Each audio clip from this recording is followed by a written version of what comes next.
8 दिसंबर को उत्तराखंड आ सकते हैं प्रधानमंत्री। ग्लोबल इन्वेस्टर समिट का करेंगे शुभारंभ। पीएम के दौरे को लेकर तैयारियां तेज। हल्द्वानी दौरे पर मुख्यमंत्री पुष्कर सिंह धामी। ईजा बैंडी महोत्सव का भव्य आयोजन। मुख्यमंत्री धामी जिले को 713 करोड़ की योजनाओं की देंगे सौगात।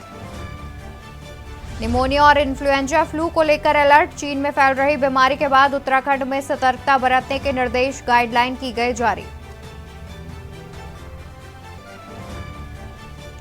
दून अस्पताल को 84 बेडों की बड़ी सौगात मिली। मरीजों को नहीं करनी पड़ेगी बेड के लिए जद्दोजहद। दून अस्पताल में 42 बेड के 2 वार्ड तैयार।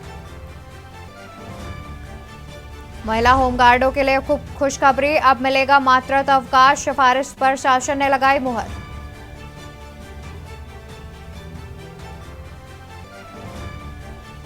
केदारनाथ में लगातार हो रही भारी बर्फबारी होने से 2 इंच जम गई बर्फ। बर्फबारी मौसम का मिजाज बदलने से बढ़ी ठंड।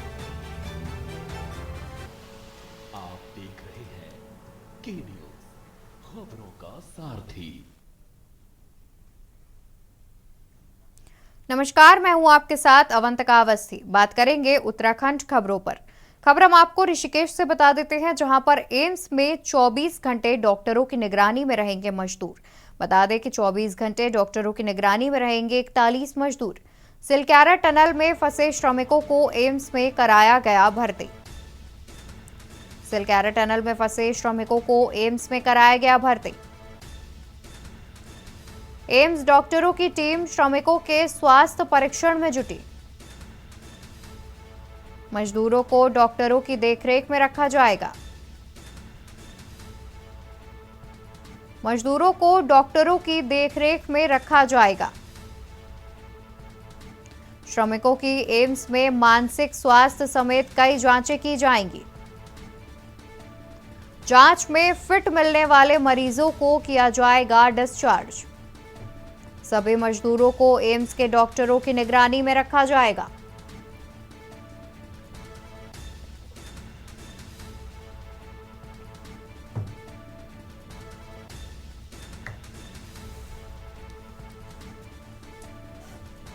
तो खबर हम आपको ऋषिकेश से बता रहे हैं, जहां पर एम्स डॉक्टरों की टीम श्रमिकों के स्वास्थ्य परीक्षण में जुटी हुई है।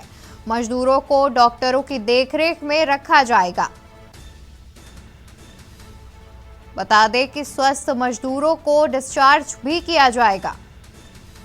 श्रमिकों की एम्स में मानसिक स्वास्थ्य समेत कई जांचें की जाएंगी। जांच में फिट मिलने वाले मरीजों को किया जाएगा डिस्चार्ज। जांच में फिट मिलने वाले श्रमिकों को डिस्चार्ज भी कर दिया जाएगा।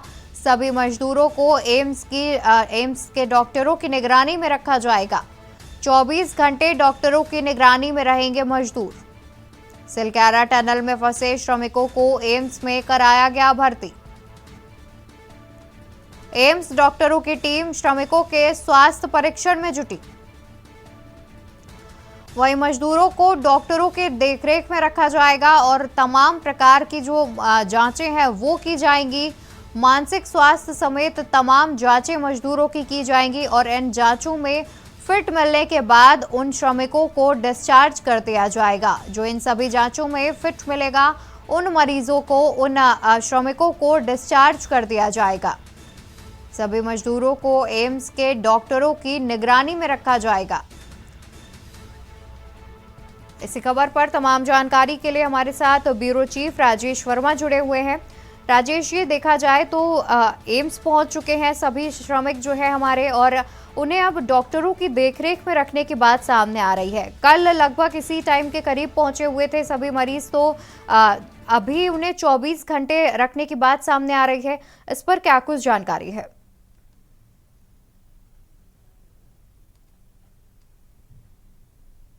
राजेश जी, क्या आप तक हमारी आवाज पहुंच रही है? जी बिल्कुल अवंतिका, आपको आवाज मिल पा रही है हमारी? जी जी राजेश जी। बिल्कुल अवंतिका, मैं बता दूं कि देखिए कल जो है जो तमाम जो 41 श्रमिक थे उनको जो है कल उत्तरकाशी से यहाँ यानी कि देहरादून एम्स हॉस्पिटल लाया गया और 24 घंटे से लगभग जो उनको समय बीत चुका है। और इसके साथ साथ देखिए तमाम जो व्यवस्थाएं हैं स्वास्थ्य महकमे की वो उनके लिए पहले से ही दुरुस्त थी और अब कल जो है उनका मेडिकल ट्रीटमेंट के लिए या कहा जाए तो बॉडी चेकअप के लिए सैंपल्स लिए गए थे और उसके बाद अब 24 घंटे बाद जो है वो सैंपल्स की रिपोर्ट जो है डॉक्टरों के पास आ चुकी है और अभी थोड़ी देर बाद जो है उसमें जो पूर्ण रूप से स्वस्थ है उन लोगों को डिस्चार्ज जो है वो आज एम्स कर देगा। वो अपने घर तक जाने की जो सुविधा है सरकार द्वारा, चाहे वो हेली प्लेन से जाए या फिर उनको बाय रोड जाना पड़े, तो वो सारी व्यवस्थाएं भी जो है सरकार ने यहाँ पर कर रखी है। लेकिन थोड़ी देर बाद अभी उनकी मेडिकल जो जांच कल हुई थी और 24 घंटे बाद उनकी रिपोर्ट आती थी, वो जो रिपोर्ट है वो लगभग अभी 11 साढ़े 11 बजे के करीब आ जाएगी। उसके बाद जो डिस्चार्ज का प्रोसीजर है वो एम्स वो बना रहा है और उसके बाद जो स्वस्थ है से उनको सभी डिस्चार्ज कर दिया जाता है। तो ये कह सकते हैं कि लगभग सभी जो श्रमिक है 41 वो जो है स्वस्थ है और शुरू से ही लगातार देखा जा रहा था कि मुख्यमंत्री खुद उनसे बात कर रहे थे। उसके बाद भी उनकी कई बार जो है बयान है उसमें भी साफ कहा गया था कि सभी लोग जो है सामान्य है, सभी लोग जो है स्वस्थ है, किसी को माइनर कोई दिक्कत होगी शारीरिक तौर पे कमजोरी की हो या फिर कभी भी अप डाउन हो, तो ये तमाम के जांच जो है कल एम्स में सैंपल लिए गए थे और अब देर बाद उनके सैंपल जो है वो क्लियर कर दिए जाएंगे, देख लिए जाएंगे और उसके बाद जो पूर्ण रूप से स्वस्थ हो चुके हैं अफ्रीका उनको ले जाने की तैयारी जो है वो कर दी है। जी राजेश जी, देखा जाए तो जितने भी जो श्रमिक हैं, जो मजदूर हैं हमारे, वो सभी जांचों में अगर फिट पाए जाते हैं तो उन्हें डिस्चार्ज की बात जाहिर तौर पर सामने आ रही है। तो जब उन्हें डिस्चार्ज किया जाएगा तो जब वो अपने घरों को जाएंगे तो क्या जो सुविधा है घरों तक पहुंचने की वो सरकार के द्वारा की जाएगी? जी राजेश जी, राजेश जी, क्या आप तक हमारी आवाज पहुंच रही है?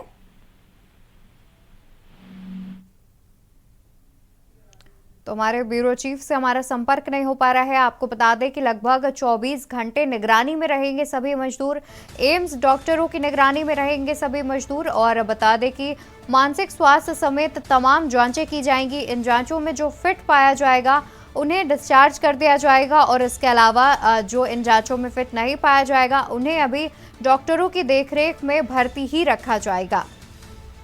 आपको बता दें कि सिलकारा टनल से रेस्क्यू करने के बाद सभी 41 मजदूरों को बीते दिन ही ऋषिकेश एम्स लाया गया, जहां उसके बाद डॉक्टरों की निगरानी में लगातार है मजदूर।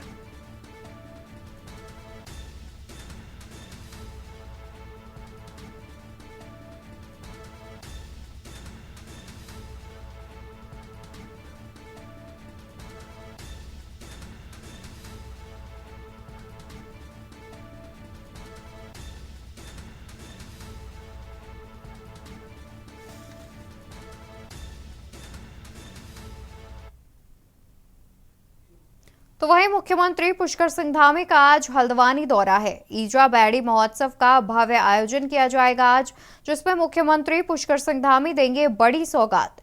जिले को करीब 713 करोड़ की योजनाओं की सौगात देंगे मुख्यमंत्री पुष्कर सिंह धामी। साथ ही महिलाओं को भी सम्मानित किया जाएगा। ईजा बैड़ी महोत्सव का आज भव्य आयोजन किया जाएगा, जिसमें मुख्यमंत्री पुष्कर सिंह धामी देंगे बड़ी सौगात। जिले को 713 करोड़ की योजनाओं की सौगात देंगे मुख्यमंत्री। ईजा बैड़ी महोत्सव का आज भव्य आयोजन किया जाना है, जिसको लेकर के मुख्यमंत्री पुष्कर सिंह धामी देंगे बड़ी सौगात। मुख्यमंत्री प्रदेशवासियों को एक बड़ी सौगात देंगे, जिसमें 713 करोड़ की योजनाओं की सौगात देते नजर आएंगे मुख्यमंत्री पुष्कर सिंह धामी। साथ ही महिलाओं को सम्मानित भी किया जाएगा। तो ये अहम खबर हम आपको बता रहे हैं, जहां पर आज मुख्यमंत्री पुष्कर सिंह धामी अपने हल्द्वानी दौरे पर है और ईजा बैड़ी महोत्सव का आज भव्य आयोजन किया गया है, जिसमें मुख्यमंत्री पुष्कर सिंह धामी तमाम योजनाओं की बड़ी सौगात दे सकते हैं। मुख्यमंत्री पुष्कर सिंह धामी हल्द्वानी वासियों को दे सकते हैं बड़ी सौगात और 713 करोड़ की योजनाओं की सौगात देने की बात सामने आ रही है। ईजा बैड़ी महोत्सव का आज भव्य आयोजन किया जाएगा। साथ ही महिलाओं को सम्मानित करने की बात भी सामने आ रही है।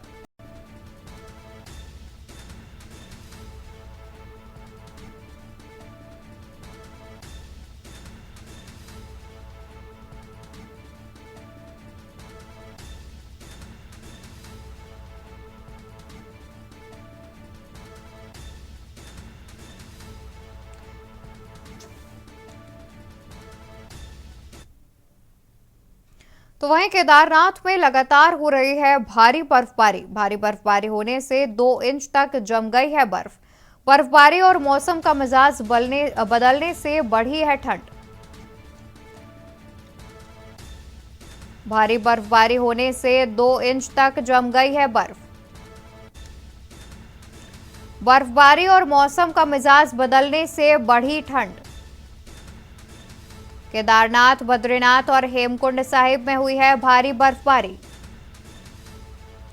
केदारनाथ, बद्रीनाथ और हेमकुंड साहिब में हुई है बर्फबारी। पिथौरागढ़ की ऊंची पहाड़ियों में हुई है बर्फबारी। प्रदेश में पारा लुढ़क गया और ठिठुरन बढ़ी। अधिकतम तापमान 2 डिग्री सेल्सियस रहा।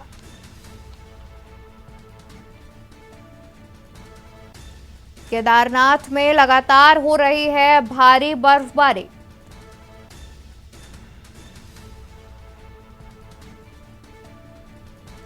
बर्फबारी और मौसम का मिजाज बदलने से बढ़ी ठंड। केदारनाथ, बद्रीनाथ और हेमकुंड साहिब में हो रही है भारी बर्फबारी।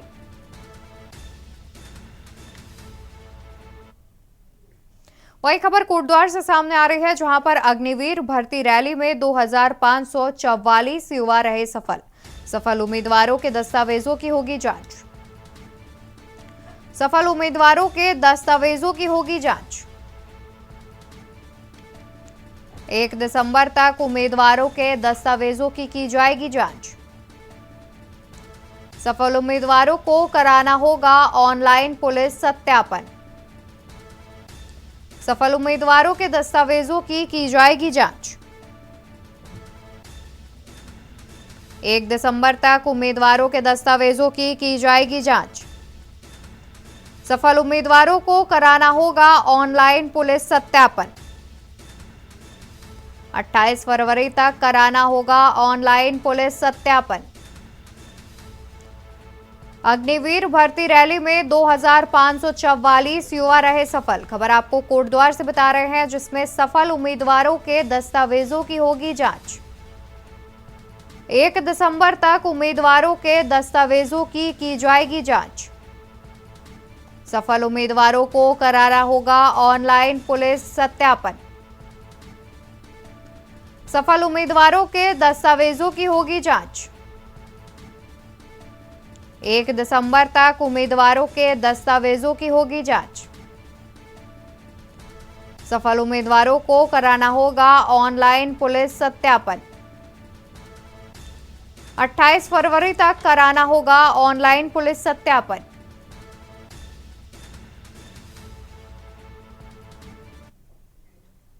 तो वही अहम खबर देहरादून से बता दें, जहां पर दून अस्पताल को 84 बेडों की मिली बड़ी सौगात। मरीजों को नहीं करनी पड़ेगी बेड के लिए जद्दोजहद। दून अस्पताल में 42 बेड के 2 वार्ड बनकर तैयार हैं। दून अस्पताल में 42 बेड के 2 वार्ड बनकर तैयार हैं। जल्द जनता की सुविधा के लिए उपलब्ध कराए जाएंगे वार्ड। मरीजों को नहीं करनी पड़ेगी बेड के लिए जद्दोजहद। दून अस्पताल में 42 बेड के 2 वार्ड तैयार कर लिए गए हैं।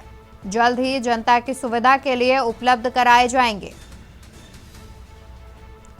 दून अस्पताल के सीएमएस अनुराग अग्रवाल ने दी जानकारी। दून अस्पताल को 84 बेडों की मिली बड़ी सौगात। मरीजों को नहीं करनी पड़ेगी बेड के लिए जद्दोजहद। दून अस्पताल में 42 बेड के 2 वार्ड बनकर तैयार हैं। जल्द ही जनता की सुविधा के लिए उपलब्ध कराए जाएंगे वार्ड। मरीजों को नहीं करनी पड़ेगी बेड के लिए जद्दोजहद।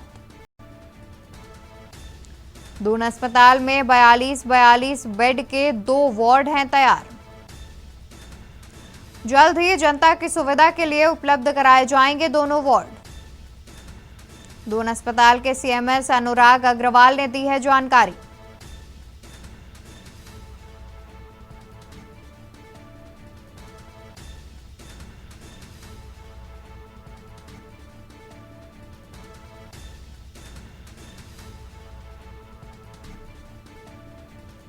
दून अस्पताल में 42 बेड के 2 वार्ड तैयार हैं, जिनको जल्द ही जनता की सुविधा के लिए खोला जाएगा। मरीजों को अब बेड की जद्दोजहद नहीं करनी पड़ेगी, क्योंकि दून अस्पताल को 84 बेडों की सौगात मिली है। दून अस्पताल में 42 क्षेत्र के 42 बेड के 2 वार्ड बनकर तैयार हैं और जल्द ही जनता की सुविधा के लिए इन वार्डों का भी संचालन शुरू कर दिया जाएगा। दून अस्पताल के सीएमएस अनुराग अग्रवाल ने दी है इस बात की जानकारी।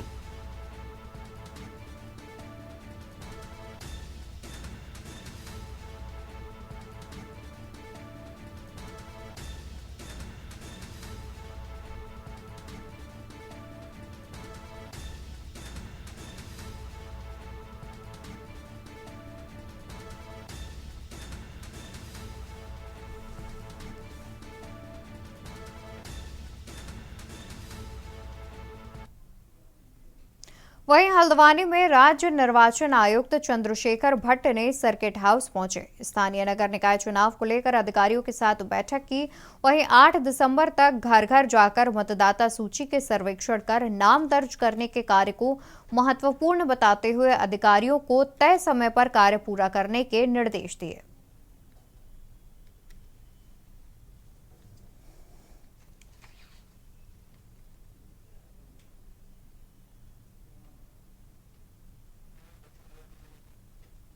जैसा आप जानते हैं कि जो है हमारे जो नगर निकाय चुनाव के लिए जो है वो मतदाता सूची का प्रवेशन कार्य चल रहा है। ये हमारा 14 नवंबर से जो है शुरू हो गया है और ये 8 दिसंबर तक चलेगा।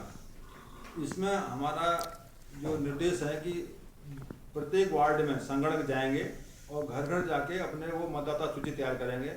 उसके बाद फिर ये पूरा अपना रिपोर्ट निर्वाचन रजिस्ट्रेशन अधिकारी को देंगे और फिर वो कंपाइल करके फिर वो जिले स्तर पर एक अंतिम वोटर लिस्ट जारी हो गई है। हरिद्वार रोड के विकास प्राधिकरण ने क्षेत्र में अवैध कॉलोनियों और बिना नक्शा पास कराए निर्माण कराने वालों के खिलाफ एक मोर्चा खोला है, जहां एक तरफ शहरी क्षेत्र में लगातार कार्रवाई की जा रही है, वहीं अब एचडीआरए के द्वारा देहात क्षेत्र में भी हाईवे के नजदीक भू माफियाओं के द्वारा अवैध रूप से काटी जाने वाली कॉलोनियों पर कार्रवाई की गई है। रुड़की विकास प्राधिकरण के उपाध्यक्ष अंशुल सिंह के निर्देशानुसार एईडीएस रावत के नेतृत्व में भारी पुलिस बल के साथ भगवानपुर और रायपुर क्षेत्रों में हाईवे के किनारे अवैध कॉलोनियों के खिलाफ एचडीआरए ने पीला पंजा चलाकर अवैध कॉलोनियों पर ध्वस्तीकरण की कार्रवाई की है।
से कॉलोनियां रुड़की और भगवानपुर तहसील क्षेत्र अंतर्गत चल रही थी, उन पर हम धीरे धीरे जो है ध्वस्तीकरण कार्रवाई कर रहे हैं और तो ये कार्रवाई लगातार जारी है और ये तीसरे फेज में भगवानपुर तहसील की कार्रवाई अमल में लाई गई। लेकिन जो भी अनाधिकृत रूप से कॉलोनियां काटी जाती हैं उनके समय समय पर जो वाद योजित होते हैं उनकी सुनवाई करने के बाद प्रॉपर तरीके से तभी जाके हम इस नतीजे पहुंचते हैं कि ध्वस्तीकरण की कार्रवाई कर सकें। बिल्कुल लगातार कर लिए, तीसरा फेज हमारा आगे चलता रहेगा जब तक जो है माफिया लोग सुधरते नहीं है तब तक ये कार्रवाई चलती रहेगी। संदेश यही देना चाहेंगे लोगों को, पब्लिक को ये संदेश देना चाहूँगा कि अपने घरों को के प्लॉट को खरीदने से पहले जो है चित्र भली भांति जांच लें और अपने किसी पढ़े लिखे व्यक्ति से जो है पता कर लें या प्राधिकरण ऑफिस में आके पता कर लें कि जो है मुझे यहाँ कहाँ पर प्लॉट खरीदना है, कहाँ पर नहीं खरीदना है।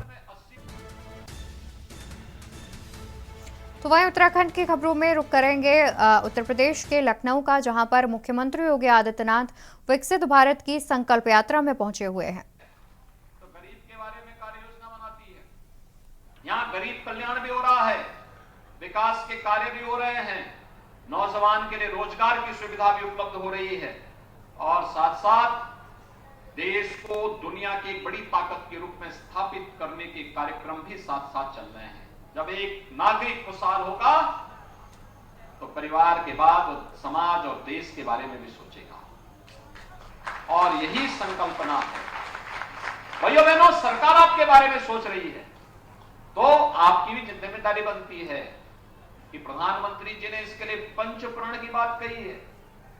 5 प्रण जब ये देश 2047 में अपनी आजादी की शताब्दी महोत्सव मना रहा होगा, 100 साल पूरे कर रहा होगा, उस समय हमारा संकल्प क्या होना चाहिए कि हमारा देश विकसित भारत बने, एक ऐसा भारत जिसमें हर व्यक्ति के लिए सुरक्षा की गारंटी हो, हर दुनिया की खुशहाली हो, दुनिया का नेतृत्व करने वाला हो, वसुधैव कुटुंबकम के भाव के साथ दुनिया को अपने साथ ले चलने की सामर्थ्य रखता हो, कोई अभाव में न हो, कहीं भी कोई भूखों न मरे, किसी के लिए राशन की सुविधा, कोई ठंड से न मरे, इसके लिए गरीबों के लिए कंबल की व्यवस्था, अच्छी शिक्षा मिले इसकी सुविधा, स्वास्थ्य की बेहतरीन सुविधा मिले इसके लिए आयुष्मान भारत की सुविधा, स्ट्रीट वेंडर के बारे में भी पीएम स्वनिधि योजना के अंतर्गत कार्य हो रहा है। रोजगार सृजन के लिए भी प्रधानमंत्री रोजगार सृजन योजना के माध्यम से कार्य में उपलब्ध कराया जा रहा है। परंपरागत हस्तशिल्पी और कारीगरों के लिए पीएम विश्वकर्मा योजना प्रारंभ की गई है। ग्रामीण क्षेत्र में लोगों को उजड़ना न पड़े, जहां पर आवास है वहीं पर उसका मकान बने, उसका मालिकाना अधिकार ही उसको प्राप्त हो जाए, इसके कार्यक्रमों को भी आगे बढ़ाने का कार्यक्रम ग्रामीण क्षेत्र में युद्ध स्तर पर चल रहा है। दिसंबर तक हम लोग 1.25 करोड़ लोगों को इसकी सुविधा का लाभ प्रदेश में दे देंगे और देश में भी इस सुविधा का लाभ लगातार देने के कार्यक्रम चल रहे हैं। और उसी दृष्टि से जो पंच प्रण की बात प्रधानमंत्री जी ने की है, उसमें जो पंच प्रण है उनमें से कि भारत 2047 तक एक आत्मनिर्भर और विकसित राष्ट्र बनाने के सपने को साकार करने की दृष्टि का एक संकल्प हमारा होना चाहिए। इसके लिए गुलामी की मानसिकता से उभरना, देश की समृद्ध विरासत पर गौरव की अनुभूति करना, भारत की एकता को सुदृढ़ करेंगे और देश की रक्षा करने वालों का सम्मान भी करेंगे और एक नागरिक होने के नाते अपने कर्तव्यों का निर्वहन भी करेंगे। इन सभी संकल्पों को आगे बढ़ाने के लिए आत्मनिर्भर भारत से लेकर के अपने नागरिक कर्तव्य तक इसमें गुलामी की मानसिकता को भी समाप्त करना है, अपनी विरासत पर गौरव की अनुभूति भी करना है और भेदभाव की रेखाएं जो करने का प्रयास होता है, जाति मत मजहब के आधार पर बांटने के कुत्सित प्रयास होते हैं, इनसे उभरना, क्योंकि ये विकास में बाधक तत्व हैं। जो लोग विकास नहीं चाहते वे परिवारवाद, जातिवाद, मत और मजहब के आधार पर समाज को बांटने का कुत्सित प्रयास करके विकास के एजेंडे को पीछे धकेलने का प्रयास कर रहे हैं और उस विकास के एजेंडे से हटने का मतलब एक गरीब के चेहरे से खुशहाली को हटाना और उस खुशहाली को लाने के लिए ही एक कार्यक्रम प्रारंभ हुआ है। लखनऊ के इस कार्यक्रम के साथ मुझे आपके साथ संवाद बनाने का अवसर प्राप्त हुआ है। मुझे प्रसन्नता है कि प्रधानमंत्री आवास योजना, आयुष्मान भारत योजना के साथ साथ पीएम स्वनिधि योजना से जुड़े हुए लाभार्थियों को अभी हमने यहां प्रमाण पत्र भी दिए और साथ साथ संवाद के कार्यक्रम में महिला स्वयंसेवी समूह के स्तर पर भी एनआरएलएम ने किस तरीके से काम किया है। प्रदेश भर में हम लोगों ने इसके लिए बहुत सारे कार्यक्रम बनाए हैं। ग्रामीण क्षेत्र में हमारे पोषण मिशन से जुड़ी हुई जितनी भी योजनाएं हैं उसको हमने एनआरएलएम को ही सौंप दिया है। 60,000 महिलाएं सीधे सीधे उसमें रोजगार पाई हैं। बैंकिंग की सुविधा के लिए बीसी सखी की कार्य योजना हमने प्रदेश के अंदर लागू कर दी। हर गांव में एक बीसी सखी वह गांव-गांव में लोगों के पैसे को बैंक में जमा करती है, किसी को निकालना उसके माध्यम से निकालती है और साथ-साथ गांव की बैंक की समस्या का समाधान भी करती है। यानी बहुत बेहतरीन काम कर रही है, बहुत अच्छा काम कर रही है और उससे उनकी इनकम भी बढ़ रही है। प्रयास करना पड़ेगा। उस प्रयास के लिए सरकार का प्रोत्साहन आपके साथ में, सरकार का संबल आपके साथ में है और इसी संबल को आगे बढ़ाने के लिए, जागरूकता के लिए, लोगों को जोड़ने के लिए, लोगों के मन के उन भावों को दूर करने के लिए, अरे साहब कुछ नहीं हो सकता, इससे उभरना पड़ेगा। जिन लोगों ने अच्छा काम किया है, जिनको प्राप्त हुआ है, उनको वे लोग अपनी कहानी बोले, जिनको नहीं मिला है उनको भी मिलेगा। जो भी पात्रता की श्रेणी में होगा, हर पात्र व्यक्ति को इस सुविधा का लाभ प्राप्त होगा। इस सरकार का संकल्प है। उसी संकल्प को आगे बढ़ाने के लिए आज हम यहाँ पे विकसित भारत संकल्प यात्रा के साथ यहाँ जुड़ने के लिए आए हैं। इस अवसर पर कुछ ही देर में प्रधानमंत्री जी इस कार्यक्रम के साथ जुड़ने जा रहे हैं।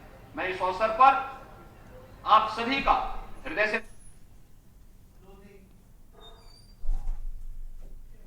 तो यहाँ आप सुन पा रहे थे मुख्यमंत्री योगी आदित्यनाथ को, जो विकसित भारत की संकल्प यात्रा में शिरकत करने पहुंचे हुए थे। और फिलहाल उत्तराखंड की खबरों में इतना ही। आप देखते रहिए के न्यूज इंडिया। आप देख रहे हैं के न्यूज, खबरों का सारथी।